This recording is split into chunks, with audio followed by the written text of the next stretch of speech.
Enola Holmes came out on Netflix today, and it stars a bunch of people: Millie Bobby Brown, Henry Cavill, Helena Bonham Carter, and Sam Cavill. This film is about Enola Holmes. She is the sister of Sherlock Holmes and Mycroft Holmes.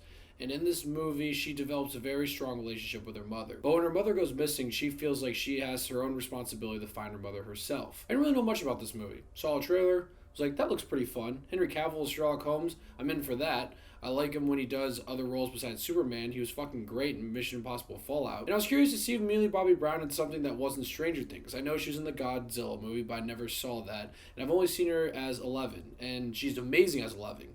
Phenomenal. But she doesn't really say anything. So I was curious to see a movie where it seemed like from the trailer she was going to have a lot of dialogue and just carry this movie. And she does. She's the best part about this movie by far. Her performance is awesome. You can tell that she's having a bunch of fun with this role, and she has a lot of dialogue. The most dialogue I've ever seen her have, and she kills it. She brings a lot of energy to this movie. Without her, I think this movie could easily fail. Everyone else does a great job too in the movie. Henry Cavill as Sherlock Holmes was great. I thought Sam Cavill as Mycroft Holmes was fucking great too. He's a fucking asshole, and he did a great job. Overall, the movie is very colorful. I like the style of editing and directing this movie. It's very unique, and it's very fun for this movie. This movie, I feel like, can be enjoyed by virtually anyone.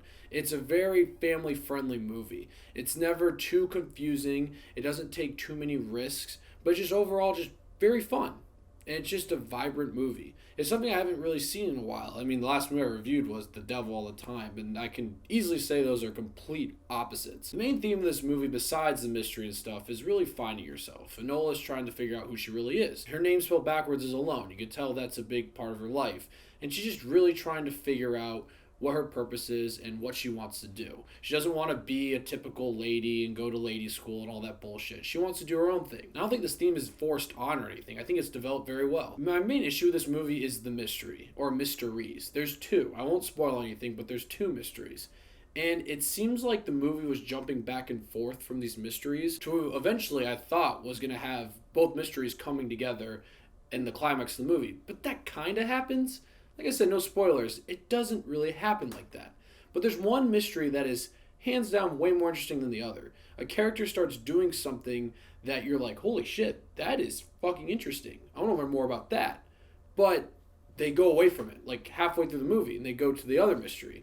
And I'm like, no, go back to the other mystery. The other mystery is way fucking cooler. And the other mystery that they go try and solve, that's not the one I just talked about that I thought was really interesting, but the other one, it's fine. It's not like it's not interesting. It's just predictable.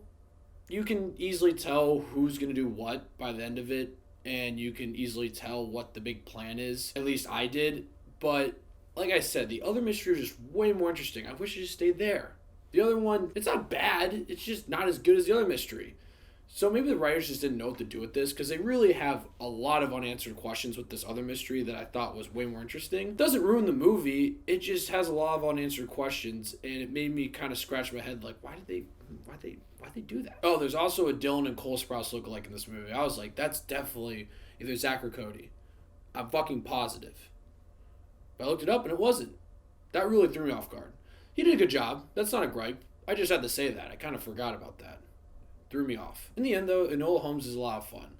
I think Millie Bobby Brown really carries this movie with all the energy she's got. She did a great job in this movie. You could tell she's having a lot of fun with this role. I think the directing and editing had a unique style to it. Made the movie a lot more fun. I think this movie is very enjoyable. I think anyone can really enjoy this movie, any age, anything. It just sometimes the mystery can be a little unfocused because it seems like there's two mysteries, and they kind of focus on the one that's less interesting than the other one.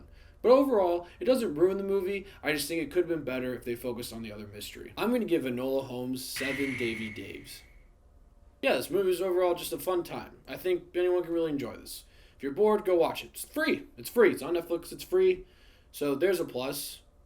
If you're bored, go watch it. So Enola Holmes, let me know what you guys thought if you've seen it already. Thank you so much for watching. Click here to see more of Davy Dave's Takes.